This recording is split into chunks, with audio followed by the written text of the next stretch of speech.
Bonjour, aujourd'hui je vais vous parler de Anaïs Barbeau-Lavalette. C'est une cinéaste québécoise. Anaïs appartient à une famille d'artistes vraiment. Son père, Philippe Lavalette, est un directeur photo. Sa mère, Manon Barbeau, est une cinéaste aussi. Son grand-père, Marcel Barbeau, est un peintre important dans l'histoire de la peinture au Québec. Donc, vraiment, elle a grandi dans un milieu propice au développement artistique.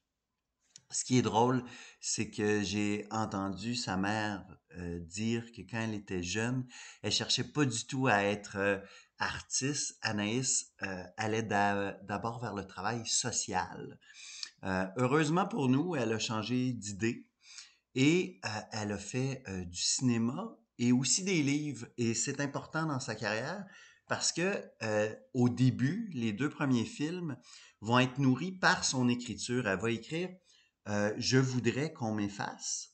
Et ce livre-là va préparer le film Le Ring, qui est un film sur Hochelaga Maisonneuve et les enfants pauvres de ce quartier de Montréal.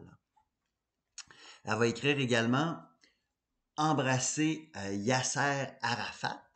D'ailleurs, j'ai la chance d'avoir une copie dédicacée. Ce livre-là va préparer le chemin à un deuxième film qui, pour moi, est un des films les plus importants de l'histoire du cinéma québécois. C'est le film Inch'Allah.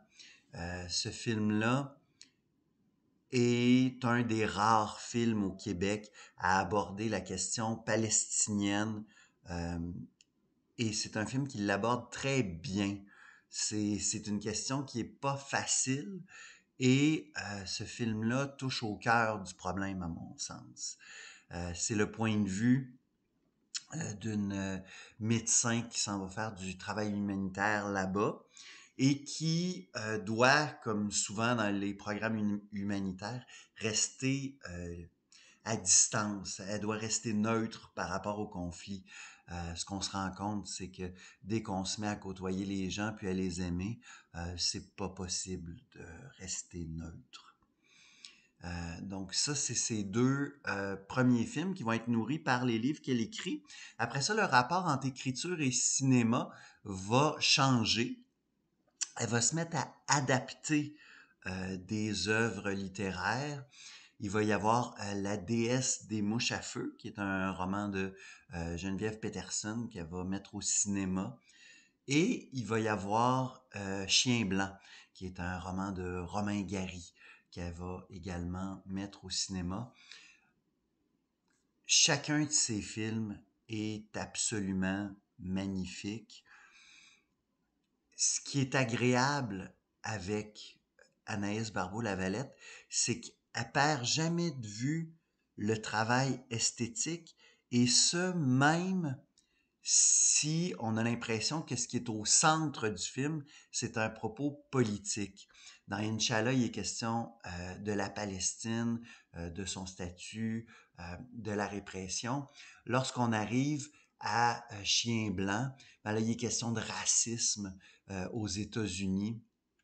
Donc, c'est des thématiques qui sont très situées, très ancrées politiquement, mais on reste toujours dans l'œuvre d'art.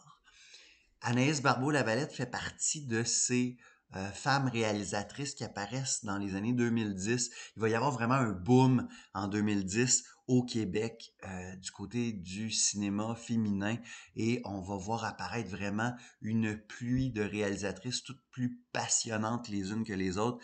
Bien sûr, Anaïs Barbeau-Lavalette, mais il va y avoir aussi Sophie de Raspe, Sophie Dupuis, Chloé Robichaud, j'en oublie plein.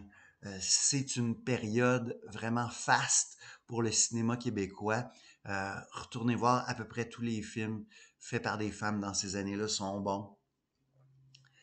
Euh, Sinon, son écriture va prendre une autre tangente parce qu'elle va jamais arrêter d'écrire. Et là, elle va sortir d'autres livres comme La femme qui fuit, qui va être un succès littéraire au Québec. Ensuite, on va avoir Femme forêt. Et on va avoir Femme fleuve. Elle va faire également des livres pour enfants. Elle va faire des livres sur la botanique, sur les grandes héroïnes de l'histoire du Québec. Mais chaque projet qu'elle fait, on sent qu'elle met son cœur sur la table. Et c'est ce qui fait que, d'une part, on a envie de la suivre. Et d'autre part, j'ai l'impression qu'elle fait jamais de faux pas. À chaque point où elle avance, à chaque partie de son œuvre, on se dit, oui, il y a là de la vérité, de l'amour. Vraiment, Anaïs Barbeau-Lavalette, si vous ne connaissez pas cette cinéaste, je vous la conseille vivement.